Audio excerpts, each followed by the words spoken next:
ನಮಸ್ಕಾರ ಎಲ್ಲರಿಗೂ. ಶ್ರೀ ರಾಘವೇಂದ್ರ ಸ್ವಾಮಿ ಮಹಿಮೆ ಯೂಟ್ಯೂಬ್ ಚಾನೆಲ್ಗೆ ಎಲ್ಲರಿಗೂ ಸ್ವಾಗತ.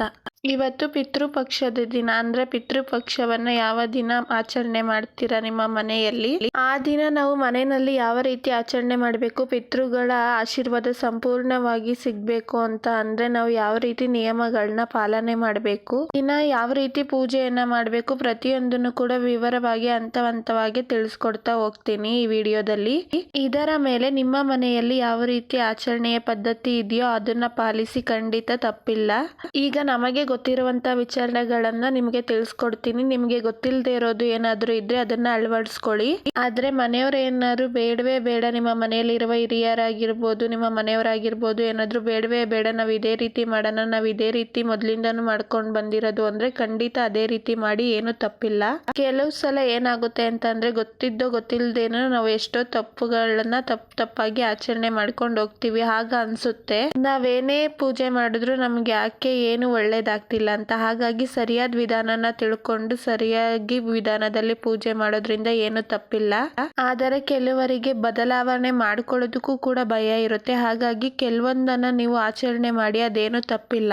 ಈಗ ಯಾವ ರೀತಿ ಆ ದಿನ ಪೂಜೆಯನ್ನ ಮಾಡಬೇಕು, ಸಂಪೂರ್ಣವಾಗಿ ನಮಗೆ ಪಿತೃಗಳ ಆಶೀರ್ವಾದ ಸಿಗ್ಬೇಕು ಅಂದ್ರೆ ಯಾವ ಯಾವ ನಿಯಮಗಳನ್ನ ಪಾಲಿಸ್ಬೇಕು, ಯಾವ ರೀತಿ ಆ ದಿನ ನಾವು ಪೂಜೆಯನ್ನ ಮಾಡಬೇಕು ಅನ್ನೋದನ್ನ ಸರಳವಾಗಿ ತಿಳಿಸ್ಕೊಡ್ತಾ ಇದ್ದೀನಿ. ವಿಡಿಯೋನ ಪೂರ್ತಿಯಾಗಿ ನೋಡಿ. ಕೆಲವರ ಮನೆಯಲ್ಲಿ ವೆಜ್ ಅಡಿಗೆ ಮಾಡ್ತಾರೆ, ಕೆಲವರ ಮನೆಯಲ್ಲಿ ನಾನ್ ವೆಜ್ ಅಡಿಗೆನ ಮಾಡ್ತಾರೆ. ಅದು ಅವರವರ ಇಷ್ಟಕ್ಕೆ ಬಂದಿದ್ದು. ಆವ ದಿನ ನೀವು ಮನೆಯಲ್ಲಿ ಹಿರಿಯರ ಪೂಜೆ ಮಾಡಬೇಕು ಅಂತ ಅನ್ಕೊಂಡಿದ್ದೀರೋ ಅದರ ಹಿಂದಿನ ದಿನಾನೇ ತುಂಬಾ ಸಾಕಷ್ಟು ತಯಾರಿಗಳನ್ನ ಮಾಡ್ಕೊಳ್ಳಿ. ನೀವು ಅಡಿಗೆಗೆ ಏನೇನ್ ಪದಾರ್ಥ ಬೇಕೋ ಅದನ್ನ ಹಿಂದಿನ ದಿನಾನೇ ತೆಗೆದಿಟ್ಕೋಬೇಕು. ಮತ್ತೆ ಕೆಲವರು ದೇವ್ರ ಮನೆಯನ್ನ ಪೂಜೆ ಮಾಡಿ ಹಿರಿಯರ ಪೂಜೆ ಮಾಡ್ತಾರೆ. ಇನ್ನು ಕೆಲವರು ಹಿರಿಯರ ಪೂಜೆ ಮಾಡೋ ದಿನ ದೇವ್ರ ಮನೆಯ ಪೂಜೆನ ಮಾಡೋದಿಲ್ಲ. ಎರಡೂ ಕೂಡ ತಪ್ಪಲ್ಲ. ಹಾಗಾಗಿ ದೇವ್ರ ಪೂಜೆ ಮಾಡಬಹುದು ಅಥವಾ ಮಾಡದೇನು ಇರಬಹುದು, ಎರಡೂ ಕೂಡ ಏನು ತಪ್ಪಲ್ಲ. ಹಿಂದಿನ ದಿನವೇ ನೀವು ಎಲ್ಲಾ ರೀತಿ ತಯಾರಿನ ಮಾಡ್ಕೊಳ್ಳಿ, ಅಥವಾ ಹಿಂದಿನ ದಿನವೇ ನೀವು ದೇವ್ರ ಮನೆ ಎಲ್ಲ ಕ್ಲೀನ್ ಮಾಡಿ ನಿಮ್ಮ ಮನೆಯಲ್ಲಿ ಪೂಜೆ ಏನಿದೆ ಅದನ್ನ ಹಿಂದಿನ ದಿನನೇ ಮಾಡ್ಕೊಳ್ಳಿ. ಮಾರನೇ ದಿನ ನೀವು ಯಾವ ರೀತಿ ಪೂಜೆಯನ್ನ ಮಾಡ್ಕೋಬೇಕು ಅಂತ ಅನ್ಕೊಂಡಿದ್ದೀರೋ ಆ ದಿನ ಬೆಳಗ್ಗೆ ಬೇಗನೆ ಎದ್ದು ಮನೆಯೆಲ್ಲ ಗುಡಿಸಿ ಒರೆಸಿ ಬಾಗ್ಲನ್ನೆಲ್ಲ ತೊಳಿಬೇಕು. ಹಾಗೆ ಯಾವುದೇ ಕಾರಣಕ್ಕೂ ಮುಂಬಾಗ್ಲಲ್ಲಿ ನಿಮ್ಮ ಮನೆ ಹೊಸ್ಲಲ್ಲಾಗ್ಲಿ ಅರಿಶಿನ ಕುಂಕುಮ ಇಡೋದು, ರಂಗೋಲೆ ಇಡೋದು ಇದನ್ನೆಲ್ಲ ಏನು ಮಾಡ್ಲಿಕ್ಕೆ ಹೋಗ್ಬೇಡಿ. ಆ ದಿನ ಏನು ಮಾಡ್ಲಿಕ್ಕೆ ಹೋಗ್ಬೇಡಿ, ಅದನ್ನೆಲ್ಲ ಹಾಗೆ ಖಾಲಿ ಬಿಡ್ಬೇಕು. ಗುಡಿಸಿ ಬಾಗ್ಲಿಗ್ ನೀರ್ ಹಾಕಿ ಪರವಾಗಿಲ್ಲ, ಆದ್ರೆ ರಂಗೋಲಿ ಹಾಕೋಕೆ ಹೋಗ್ಬೇಡಿ. ಮನೆ ಹೊರಗಡೆ ಮುಂಬಾಗ್ಲಲ್ಲಿ ಅಲ್ಲಿ ಹಾಕ್ಬೋದಾ ಅಂತಂದ್ರೆ ಅಲ್ಲಿ ಕೂಡ ಹಾಕ್ಬಾರ್ದು. ನೀವು ಅಕ್ಕಪಕ್ಕದ ಮನೆಯವ್ರಿಗೂ ಕೂಡ ಹೇಳಿ, ಇವತ್ತು ನಮ್ಮ ಮನೆಯಲ್ಲಿ ಶಾರದಾ ಕಾರ್ಯನ ಮಾಡ್ತಾ ಇದ್ದೀವಿ, ಬಾಗ್ಲಿಗೆ ರಂಗೋಲಿ ಹಾಕ್ಬೇಡಿ ಅಂತ. ಅದಾದ್ಮೇಲೆ ಮನೆಯಲ್ಲಿ ಇರುವವರು ಎಲ್ರು ಕೂಡ ತಲೆಗೆ ಸ್ನಾನ ಮಾಡ್ಕೊಳ್ಳಿ. ಹೊಸ ಬಟ್ಟೆಗಳೇ ಹಾಕೋಬೇಕು ಅಂತ ಏನಿಲ್ಲ, ಮನೆಯಲ್ಲಿ ಇರುವಂತ ಒಗೆದು ಮಡಿ ಮಾಡಿರುವಂತ ಬಟ್ಟೆಗಳನ್ನ ಹಾಕೊಂಡ್ರೆ ಸಾಕು. ಇನ್ನು ಕೆಲವರು ಮನೆಗೆ ಪುರೋಹಿತರನ್ನ ಕರೆಸಿ ದರ್ಪಣವನ್ನ ಬಿಡಿಸ್ತಾರೆ ಅಥವಾ ದೇವಸ್ಥಾನಗಳಲ್ಲೂ ಬಿಡಿಸ್ತಾರೆ. ಖಂಡಿತವಾಗ್ಲೂ ಈ 15 ದಿನದ ಪಕ್ಷ ಮಾಸದಲ್ಲಿ ಎಲ್ಲಾ ದೇವಸ್ಥಾನಗಳಲ್ಲಿ ಗಣಪತಿ ದೇವಸ್ಥಾನ ಆಗಿರ್ಲಿ, ಶಿವನ ದೇವಸ್ಥಾನ ಆಗಿರ್ಲಿ, ಅಲ್ಲಿ ದರ್ಪಣವನ್ನ ಬಿಡ್ತಾರೆ. ನೀವು ಒಂದ್ ಸ್ವಲ್ಪ ಮುಂಚಿತವಾಗಿ ಹೋಗಿ, ಒಂದು 4-5 ದಿನಗಳ ಮುಂಚಿತವಾಗಿ ಹೋಗಿ ಅಲ್ಲಿ ಮಾತಾಡ್ಕೊಂಡು ಕೇಳ್ಕೊಂಡು ಯಾವ ಸಮಯದಲ್ಲಿ ಬರಬೇಕು ಅಂತ ಕೇಳ್ಕೊಂಡು ಮಾತಾಡ್ಕೊಂಡು ಬಂದು ಆ ಸಮಯಕ್ಕೆ ಹೋಗ್ಬೇಕು. ಯಾವೆಲ್ಲ ವಸ್ತುಗಳನ್ನ ತಗೊಂಡೋಗ್ಬೇಕು ಅಂತ ಅಂದ್ರೆ 5 ರೀತಿಯ ತರಕಾರಿ. ಆ ತರಕಾರಿಯಲ್ಲಿ ಕುಂಬಳಕಾಯಿ, ಬಾಳೆಕಾಯಿ, ಸೌತೆಕಾಯಿ ಈ 3 ಅಂತೂ ಇರಲೇಬೇಕು. ಇದ್ರ ಜೊತೆಗೆ ಇನ್ನು ಬೇರೆ 2 ತರಕಾರಿ, ಆಲೂಗೆಡ್ಡೆ, ಬದನೆಕಾಯಿ, ಟೊಮೆಟೊ, ಇನ್ ಬೇರೆ ಯಾವ ತರಕಾರಿನಾದ್ರೂ ಸರಿ ತರಲೇಬೇಕು. 5 ರೀತಿ ತರಕಾರಿಗಳು ಇರಲೇಬೇಕು. ಒಬ್ಬ ವ್ಯಕ್ತಿಗೆ 3 ಹೊತ್ತು ಊಟಕ್ಕಾಗುವಷ್ಟು ತರಕಾರಿ, ಧಾನ್ಯಗಳು ಇವನ್ನೆಲ್ಲ ದಾನ ಕೊಡಬೇಕು. ಅಕ್ಕಿ, ಬೇಳೆ, ಉಪ್ಪು, ಹುಣಸೆ ಹಣ್ಣು, ಮೆಣಸಿನ್ಕಾಯಿ ಅಥವಾ ಮೆಣಸಿನ್ಕಾಯಿ ಪುಡಿ ಅಂದ್ರೆ ಸಾಂಬಾರ್ ಪುಡಿ, ಇದಿಷ್ಟನ್ನು ಕೂಡ ತಗೊಂಡೋಗಿ ಕೊಡ್ಬೇಕು. ಮತ್ತೆ ಕುಂಬಳಕಾಯಿನ ಮನೆ ಒಳಗಡೆ ತಂದು ಇಟ್ಕೋಬೋದಾ ಅಂತ ಕೇಳ್ತಿದ್ರಿ ಕೆಲವರು.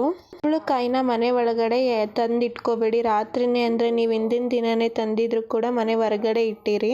ಅಥವಾ ನೀವು ಬೆಳಗ್ಗೆ ದೇವಸ್ಥಾನಕ್ಕೆ ಹೋಗುವ ಸಮಯದಲ್ಲಿ ಹೋಗ್ತಾ ದಾರಿಲೂ ಕೂಡ ತಗೊಂಡು ಹೋಗ್ಬೋದು.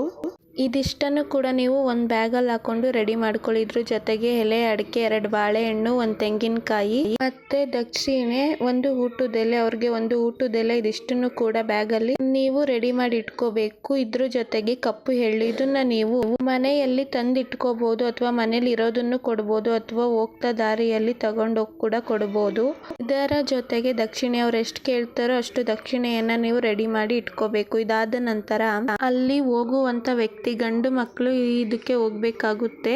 ಮನೆಯ ಹಿರಿ ಮಗ ಈ ಕೆಲ್ಸನ ಮಾಡಬೇಕು. ಹಿರಿ ಮಗ ಅಥವಾ ಕಿರಿ ಮಗ ಈ ಒಂದು ಕೆಲ್ಸನ ಮಾಡಬೇಕು. ಮತ್ತೆ ನೀವು ಹೋಗುವಾಗ ನಿಮ್ಮ ಮಕ್ಕಳನ್ನ ದಯವಿಟ್ಟು ಜೊತೆಯಲ್ಲಿ ಕರ್ಕೊಂಡು ಹೋಗ್ಬೇಡಿ. ದೇವಸ್ಥಾನಕ್ಕಲ್ವ ಹೋಗ್ತಾ ಇರೋದು, ಬಾ ಜೊತೆಯಲ್ಲಿ ಬ್ಯಾಗ್ ಹಿಡ್ಕೊ ಅಂತರ ಎಲ್ಲ ಹೇಳಿ ನಿಮ್ಮ ಮಕ್ಕಳನ್ನ ಜೊತೆಯಲ್ಲಿ ಕರ್ಕೊಂಡು ಹೋಗ್ಬೇಡಿ. ಯಾಕಂದ್ರೆ ತಂದೆ ತಾಯಿ ಇರುವಂತವ್ರು ಇದನ್ನ ಮಾಡಬಾರ್ದು, ಈ ರೀತಿ ಎಲ್ಲ ಜೊತೆಲಿ ಹೋಗ್ಬಾರ್ದು ಅಂತ ಹೇಳ್ತಾರೆ. ಆ ರೀತಿ ಹೇಳ್ತಾರೆ, ಅದಕ್ಕೆ ಹೇಳ್ತಾ ಇದ್ದೀನಿ. ನಿಮ್ಮ ತಂದೆ ತಾಯಿಗಳಿಗೆ ನೀವು ಮಾಡೋದಾದ್ರೆ ನಿಮ್ಮ ಮಕ್ಕಳನ್ನ ಜೊತೆ ಕರ್ಕೊಂಡು ಹೋಗ್ಬೇಡಿ. ಬೇಕಿದ್ರೆ ನಿಮ್ಮ ಅಣ್ಣ ತಮ್ಮಂದಿರನ್ನ ಜೊತೆಗೆ ಕರ್ಕೊಂಡು ಹೋಗ್ಬಹುದು. ಆದ್ರೆ ನಿಮ್ಮ ಮಕ್ಕಳನ್ನ ಮಾತ್ರ ಜೊತೆಲಿ ಕರ್ಕೊಂಡು ಹೋಗ್ಬೇಡಿ. ಅಕಸ್ಮಾತ್ ನಿಮ್ಮ ಹೆಂಡತಿ ನಿಮ್ಮ ಜೊತೆಲಿ ಬರ್ಬೋದಾ ಅಂತ ಅಂದ್ರೆ ಅದು ಕೂಡ ಬರೋ ಹಾಗಿಲ್ಲ. ಅವರಿಗೆ ಬರುವಂತ ಆಸೆ ಇದ್ರೆ ಖಂಡಿತವಾಗ್ಲೂ ಕರ್ಕೊಂಡು ಹೋಗ್ಬೋದು. ಆದ್ರೆ ಅವರನ್ನ ನಿಮ್ ಜೊತೆಲಿ ಕೂರಿಸ್ಕೋಬೇಡಿ, ಎಲ್ಲಾದ್ರೂ ದೂರದಲ್ಲಿ ಕೂರಿಸಿ ನೀವು ನಿಮ್ಮ ಎಲ್ಲ ಕೆಲಸಗಳನ್ನು ಮುಗಿಸ್ಕೊಂಡು ನೀವು ಬರ್ಬೋದು. ಆ ದಿನ ಈ ಎಲ್ಲ ವಸ್ತುಗಳನ್ನು ದಾನ ಕೊಡೋದ್ರಿಂದ ತುಂಬಾ ಅಂದ್ರೆ ತುಂಬಾ ಒಳ್ಳೆಯ ಪ್ರಯೋಜನಗಳಿವೆ. ಕುಂಬಳಕಾಯಿನ ದಾನ ಕೊಡೋದ್ರಿಂದ ಅಪಮೃತ್ಯು ಯೋಗಗಳು ನಿವಾರಣೆ ಆಗುತ್ತೆ. ಉಪ್ಪನ್ನ ದಾನ ಕೊಡೋದ್ರಿಂದ ನಿಮ್ಗೆ ಋಣ ಬಾಧೆ ನಿವಾರಣೆ ಆಗುತ್ತೆ. ಎಳ್ಳು ತಿಲದರ್ಪಣ ಅಂದ್ರೆ ಪಿತೃಗಳಿಗೆ ಅದು ಒಂದ್ ರೀತಿ ತೃಪ್ತಿಯನ್ನ ತಂದ್ಕೊಡುತ್ತೆ. ಆ ರೀತಿ ದರ್ಪಣ ಬಿಡೋದ್ರಿಂದ ಹಾಗಾಗಿ ಈ ವಸ್ತುಗಳನ್ನ ಆ ದಿನ ದಾನ ಕೊಡಬೇಕು. ನೀವು ಬೇರೆ ದಿನ ತಗೊಂಡೋಗಿ ಕೊಟ್ರೆ ಈಸ್ಕೊಡಲ್ಲ ತಗೊಳಲ್ಲ ಅಂತ ಹೇಳ್ತಿರಲ್ವಾ, ಈ ರೀತಿ ಇಂಥ ದಿನ ಕೊಟ್ರೆ ನೀವು ಈ ಎಲ್ಲಾ ವಸ್ತುಗಳನ್ನು ನೀವು ದಾನ ಕೊಡಬಹುದು. ಇದು ದರ್ಪಣ ಬಿಡೋ ಸಮಯದಲ್ಲಿ ಅಂದ್ರೆ ದರ್ಪಣ ಬಿಡುವಾಗ ಬ್ರಾಹ್ಮಣರಿಗೆ ಈ ಎಲ್ಲಾ ವಸ್ತುಗಳನ್ನು ನೀವು ದಾನ ಕೊಡಬೇಕಾಗುತ್ತೆ. ಇದನ್ನೆಲ್ಲ ನೀವು ಹಿಂದಿನ ದಿನನೇ ರೆಡಿ ಮಾಡಿ ಇಟ್ಕೋಬೇಕು. ನೀವು ಬೆಳಗ್ಗೆ ದೇವಸ್ಥಾನದಲ್ಲಿ ಈ ಕೆಲಸ ಮಾಡಿಸೋ ಹೋಗಿದ್ರೆ, ಪೂಜೆ ಮಾಡಿಸೋ ಹೋಗಿದ್ರೆ ತಗೊಂಡೋಗಿ, ಅಥವಾ ಮನೆಗೆ ಕರೆಸಿ ನೀವು ದರ್ಪಣವನ್ನ ಬಿಡೋದಾದ್ರೆ ಅವ್ರು ಇನ್ನೂ ಕೆಲವಷ್ಟು ಐಟಮ್ಗಳನ್ನ ಬರ್ಕೊಡ್ತಾರೆ. ನೀವು ಅದನ್ನೆಲ್ಲ ತಂದಿಟ್ಕೊಂಡು ಯಾವ ಸಮಯದಲ್ಲಿ ಅವ್ರು ಹೇಳಿರ್ತಾರೋ ಅವರು ಬಂದು ಮನೆಗೆ ಎಲ್ಲ ಕೆಲಸಗಳನ್ನು ಮುಗಿಸ್ಕೊಡ್ತಾರೆ. ಅದಾದ ನಂತರ ನೀವು ಅಡುಗೆ ಕೆಲಸನ ಶುರು ಮಾಡ್ಕೋಬೇಕಾಗುತ್ತೆ. ದೇವಸ್ಥಾನದಲ್ಲಿ ಮಾಡೋದಾದ್ರೂ ಅಷ್ಟೇನೆ, ನೀವು ಅವ್ರು ಅಲ್ಲಿಗೆ ಹೋಗಿ ಬಂದ ನಂತರ ನೀವು ಅಡುಗೆ ಕೆಲಸನ ಶುರು ಮಾಡ್ಕೋಬೇಕಾಗುತ್ತೆ. ನೀವು ಅಡುಗೆ ಮಾಡ್ಕೊಳ್ಳಿ, ವೆಜ್ ಆರ್ ನಾನ್ ವೆಜ್ ಏನು ಮಾಡ್ತೀರೋ ಅದನ್ನ ಮಾಡಿಕೊಂಡು ನೀವು ಸರಿಯಾದ ಮಧ್ಯಾಹ್ನದ ಹೊತ್ತಿಗೆ ನೀವು ಎಡೆ ಹಾಕಿ ಪೂಜೆ ಮಾಡ್ಕೋಬಹುದು. ಹಾಗೆ ಮನೆಯಲ್ಲಿ ಅಡುಗೆ ಮಾಡೋದಕ್ಕೂ ಕೂಡ ಅಷ್ಟೇ, ಒಬ್ಬೊಬ್ರು ಕಡೆ ಗಂಗೆ ಪೂಜೆಯನ್ನ ಮಾಡಿ ಆ ನೀರನ್ನ ಅಡುಗೆ ಮಾಡೋದಕ್ಕೆ ತಗೋತಾರೆ. ಮತ್ತೆ ಯಾರು ಹಿರಿಯರ ಪೂಜೆ ಮಾಡ್ತಾರೋ ಆ ವ್ಯಕ್ತಿ ಉಪವಾಸವನ್ನ ಇರಬೇಕಾಗುತ್ತೆ. ಪೂಜೆ ಆಗೋವರೆಗೂ ಕೂಡ ನಾವು ಮನೆಯಲ್ಲಿ ಎಡೆನ ಹಾಕಿ ಮತ್ತೆ ಕಾಗೆಗೂ ಕೂಡ ಊಟವನ್ನ ಇಡೋವರೆಗೂ ಕೂಡ ಆ ವ್ಯಕ್ತಿ ಉಪವಾಸ ಇರಬೇಕಾಗುತ್ತೆ. ಆ ವ್ಯಕ್ತಿ ಜೊತೆಗೆ ಆತನ ಹೆಂಡತಿ ಇಬ್ರು ಕೂಡ ಉಪವಾಸ ಇದ್ರೆ ತುಂಬಾನೇ ಒಳ್ಳೇದು. ಹಾಗೆ ಮಧ್ಯಾಹ್ನ ಎಡೆ ಇಡುವುದಕ್ಕಿಂತ ಸಾಯಂಕಾಲದ ಹೊತ್ತೆ ಸಂಜೆ 6 ಗಂಟೆ 7 ಗಂಟೆ ಟೈಮಲ್ಲಿ ಎಡೆ ಇಕ್ಕಿದ್ರೆ ತುಂಬಾನೇ ಒಳ್ಳೆಯದು. ಒಬ್ಬೊಬ್ರು ಮಧ್ಯಾಹ್ನ ಎಡೆ ಇಕ್ತಾರೆ, ಆದ್ರೆ ಎಲ್ಲಾ ಕಡೆ ಜಾಸ್ತಿ ಸಾಯಂಕಾಲನೇ ಇಡೋದು. ನಿಮ್ಮ ಸಂಪ್ರದಾಯ ಹೇಗಿದೆ ಹಾಗಿಡಿ. ನಾವು ಸಾಯಂಕಾಲದ ಹೊತ್ತು ಇಡ್ತೀವಿ. ಸಾಯಂಕಾಲನೇ ಇಟ್ಟರೆ ತುಂಬಾನೇ ಒಳ್ಳೆಯದು ಅಂತ ಕೂಡ ಹೇಳ್ತಾರೆ ಎಡೆಯನ್ನ. ಉಪವಾಸ ಇರೋರು ಪೂಜೆ ಎಲ್ಲ ಆದ ನಂತರ ನಾವೇನು ಎಡೆನ ಇಕ್ಕಿರ್ತೀವಿ ಆ ಎಡೆನೇ ಊಟ ಮಾಡುವಂಥದ್ದು. ಕೆಲವರು ಹೊಸ ಬಟ್ಟೆಯನ್ನ ಇಡ್ತಾರೆ, ಕೆಲವರು ಅವರು ಉಪಯೋಗಿಸ್ತಾ ಇದ್ದಂಥ ಹೊಸ ಹಳೆ ಬಟ್ಟೆಗಳನ್ನೇ ಪೂಜೆಗೆ ಇಡ್ತಾರೆ. ಮತ್ತೆ ಅವರು ಉಪಯೋಗಿಸ್ತಾ ಇದ್ದಂಥ ಒಂದಷ್ಟು ವಸ್ತುಗಳನ್ನ ಇಟ್ಕೊಂಡಿರ್ತಾರೆ. ಅವರು ಉಪಯೋಗಿಸ್ತಾ ಇದ್ದಂಥ ವಾಚ್ ಆಗಿರ್ಲಿ, ಒಡವೆಗಳಾಗಿರ್ಲಿ, ಏನೋ ಒಂದು ಅವರ ನೆನಪಿಗಾಗಿ ಇಟ್ಕೊಂಡಿರ್ತೀರ, ಅದನ್ನು ಕೂಡ ಆ ದಿನ ಪೂಜೆಗೆ ಇಡಬೇಕು. ಇದೆಲ್ಲನೂ ಕೂಡ ಇಟ್ಟು ಅವರು ಇಷ್ಟಪಟ್ಟು ತಿಂತಾ ಇದ್ದಂಥ ಹಣ್ಣುಗಳು, ಸ್ವೀಟ್ಸ್ಗಳು ಎಲ್ಲನೂ ಕೂಡ ಇಡಬೇಕು. ಪ್ರತಿಯೊಂದು ಅವ್ರು ಏನು ಇಷ್ಟಪಟ್ಟು ತಿಂತಾ ಇದ್ರು ಅದನ್ನೆಲ್ಲ ಇಡಬೇಕು.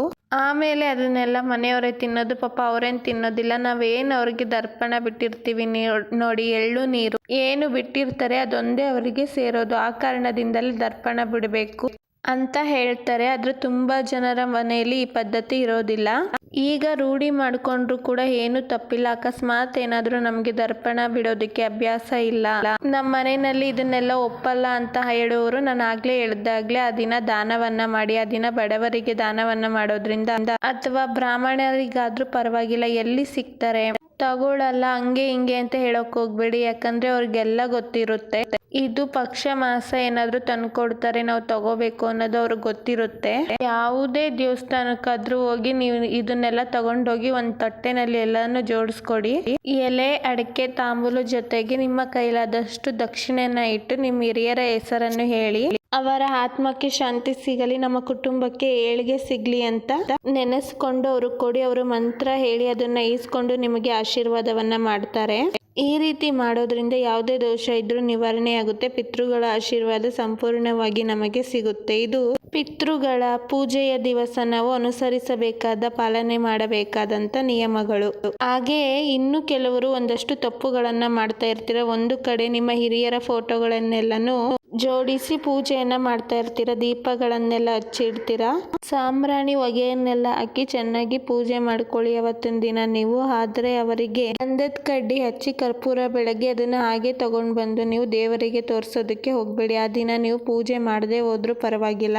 ಅಥವಾ ಬೆಳಗ್ಗೆನೆ ಪೂಜೆ ಎಲ್ಲ ಮುಗಿಸಿ ದೇವ್ರ ಮನೆಯಲ್ಲಿ ಪೂಜೆ ಎಲ್ಲ ಆಗಿದ್ರೆ ದೇವ್ರ ಮನೆಯ ಬಾಗಿಲನ್ನ ಹಾಕೊಳ್ಳಿ. ಬರೀ ಹಿರಿಯರಿಗೆ ಮಾತ್ರ ಅವತ್ತಿನ ದಿನ ಪೂಜೆ ಮಾಡಿ. ಅವ್ರಿಗೆ ನೀವು ಊದ್ಬತ್ತಿನ ಬೆಳಗ್ಗೆ ಅದನ್ನ ಹಾಗೆ ತಗೊಂಡ್ ಬಂದು ದೇವರಿಗೂ ಕೂಡ ಬೆಳಗೋದು, ಅವ್ರಿಗೆ ಕರ್ಪೂರನ ಆರತಿ ಮಾಡಿ ದೇವರಿಗೂ ಕೂಡ ಅದನ್ನ ಆರತಿ ಮಾಡೋದು.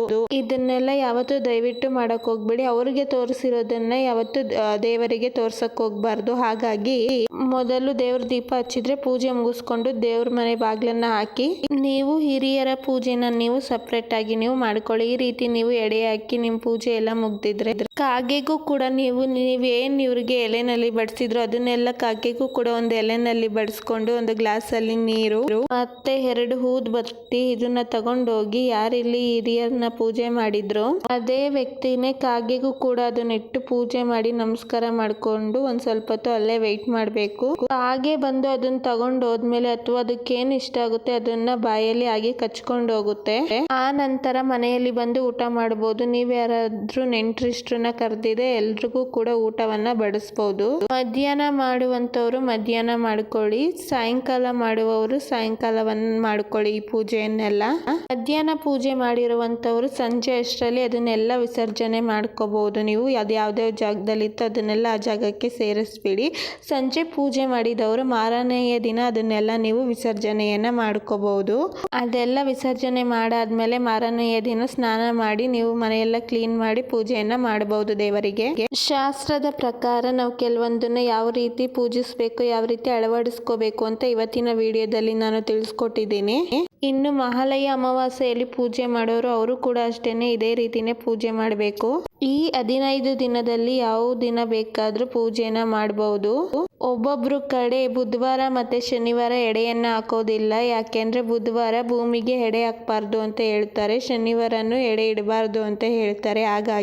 ಹಾಗೆ ನಿಮ್ಮ ಹಿರಿಯರು ತೀರೋಗಿದಂತ ನಕ್ಷತ್ರ ಯಾವುದು ಅಂತ ನಿಮ್ಗೆ ಗೊತ್ತಿದ್ರೆ ಈ 15 ದಿನಗಳಲ್ಲಿ ಆ ನಕ್ಷತ್ರ ಯಾವ ದಿನ ಬರುತ್ತೋ ಆ ದಿನ ನೀವು ಪೂಜೆಯನ್ನ ಮಾಡ್ಕೋಬಹುದು. ನೀವು ಕ್ಯಾಲೆಂಡರ್ ಅಲ್ಲಿ ನೋಡ್ಕೋಬಹುದು. ಅಥವಾ ನಿಮ್ಗೆ ನೋಡ್ಕೊಳ್ಳೋದಕ್ಕೆ ಬರೋದಿಲ್ಲ ಅಂತ ಅಂದ್ರೆ ಅಕ್ಕಪಕ್ಕ ದೇವಸ್ಥಾನದಲ್ಲಿ ನೀವು ಅಲ್ಲಿ ಹೋಗಿ ನೀವು ಪುರೋಹಿತರನ್ನ ಕೇಳಿದ್ರೆ ಅವರು ನೋಡಿ ಹೇಳ್ತಾರೆ ಆ ನಕ್ಷತ್ರ ಯಾವ ದಿನ ಇರುತ್ತೋ ಆ ದಿನ ನೀವು ಪೂಜೆ ಮಾಡೋದ್ರಿಂದ ಅದು ನೇರವಾಗಿ ನಿಮ್ಮ ಪಿತೃಗಳಿಗೆ ಸಿಗುತ್ತೆ. ಅವರ ಸಂಪೂರ್ಣ ಆಶೀರ್ವಾದ ಕೂಡ ನಿಮ್ಗೆ ಸಿಗುತ್ತೆ. ಸ್ನೇಹಿತರೆ, ವರ್ಷ ಪೂರ್ತಿ ಯಾವುದಾದ್ರು ಪೂಜೆ, ವ್ರತ, ಉಪವಾಸ ಎಲ್ಲ ಮಾಡ್ತಾ ಇರ್ತೀವಿ. ತಿಂಗಳು ಏಕಾದಶಿ ಮತ್ತೆ ಸಂಕಷ್ಟರ ಚತುರ್ಥಿ ಅದು ಇದು ಅಂತ ಸಿಕ್ಕಾಪಟ್ಟೆ ವ್ರತ ಮಾಡ್ತಾ ಇರ್ತೀವಿ. ವರ್ಷಕ್ಕೆ ಒಂದೇ ಸಲ ನಮ್ಮ ಹಿರಿಯರ ಪೂಜೆ ಮಾಡೋದು ಶ್ರದ್ಧಾ ಭಕ್ತಿಯಿಂದ ನಿಯಮವಾಗಿ ಪೂಜೆ ಮಾಡೋಣ. ಅವರ ಆಶೀರ್ವಾದ ನಮಗೆ ಇದ್ರೆ ನಾವು ನಮ್ಮ ಮಕ್ಕಳು ಮೊಮ್ಮಕ್ಕಳು ಅಂತ ವಂಶ ಪಾರಂಪರವಾಗಿ ಸುಖದಿಂದ ಸಂತೋಷವಾಗಿ ಬಾಳಿ ಬದುಕ್ತಾರೆ. ಹಾಗಾಗಿ ನಾನು ಹೇಳ್ತಾ ಇದ್ದೀನಿ, ಸರಳವಾದ ಪೂಜಾ ವಿಧಾನವನ್ನು ಕೂಡ ತಿಳಿಸ್ಕೊಟ್ಟಿದ್ದೀನಿ. ನಿಮ್ಗೆ ಏನಾದರೂ ಡೌಟ್ ಇದ್ರೆ ಕಮೆಂಟ್ ಬಾಕ್ಸ್ ಅಲ್ಲಿ ತಿಳಿಸಿ. ಈ ವಿಡಿಯೋ ನಿಮ್ಗೆ ಅನುಕೂಲವಾಗಿದೆ ಅಂತ ನಾನು ಭಾವಿಸ್ತೀನಿ. ಈ ವಿಡಿಯೋ ಇಷ್ಟವಾದರೆ ಹೊಸದಾಗಿ ನೋಡ್ತಿದ್ದವರು ಸಬ್ಸ್ಕ್ರೈಬ್ ಮಾಡ್ಕೊಂಡು ನೋಡಿ. ಹಾಗೆ ಲೈಕ್ ಮಾಡಿ, ಶೇರ್ ಮಾಡಿ, ಕಮೆಂಟ್ ಮಾಡಿ, ಪಕ್ಕದಲ್ಲಿರೋ ಬೆಲ್ಲೈಕನ್ನ ಕೂಡ ಕ್ಲಿಕ್ ಮಾಡಿ. ನಾನು ಮುಂದಿನ ವಿಡಿಯೋದೊಂದಿಗೆ ಮುಂದಿನ ವಿಷಯದೊಂದಿಗೆ ಸಿಗ್ತೀನಿ. ಟೇಕ್ ಕೇರ್, ಬಾಯ್ ಬಾಯ್ ಫ್ರೆಂಡ್ಸ್. ಮುಂದಿನ ವಿಡಿಯೋದಲ್ಲಿ ಸಿಗೋಣ.